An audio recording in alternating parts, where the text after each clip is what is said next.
Hayatı görmemiştir bile kuru ekmekte. Komik bir palavraya kalmakta yalanlara. Göz yumakta halkımız yalanları sayanlara. Meclisim diyemiyorum, yarısı terör yanlısı, yarısı sadece cebine para atmaktaysa. Yani adalet mi kaldı dünyanın ekseninde?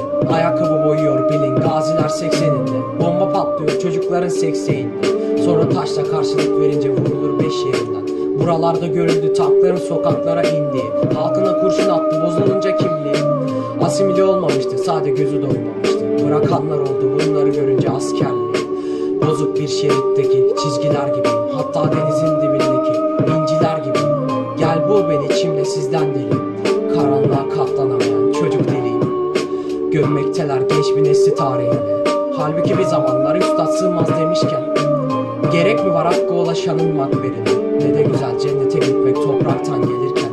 Ne de güzel yaratmışken afitabı yaradan. Kurtulamadık bir türlü kahpe soylu yaradan. Sesi çıkacak elbet haksızlığın bir gün. İşte siz o gün ne diyeceksiniz onu düşünün. Ardındayım siyaha bürünen kalleş gölgelerin. Bayrağına geri dikeceğim kutsal bölgelerin. Ne sandınız her şey sizin mi olacak? Aradığınız tarih altındadır Çanakkale'nin. Altında tarih, üstünde bizler. Neden titremiş sorun atalarınızda dizler.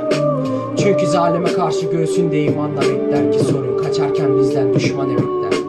Tek kalırsam bir gün, bir elimde bayrak, bir elimde kılıç, bir dilimde Allah.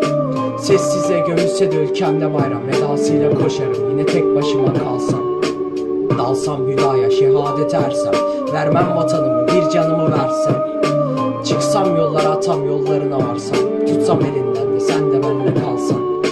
El veren olmadı sokağa akan kanlara ki bir kahramana ev sahibi 62 yıldır Ankara.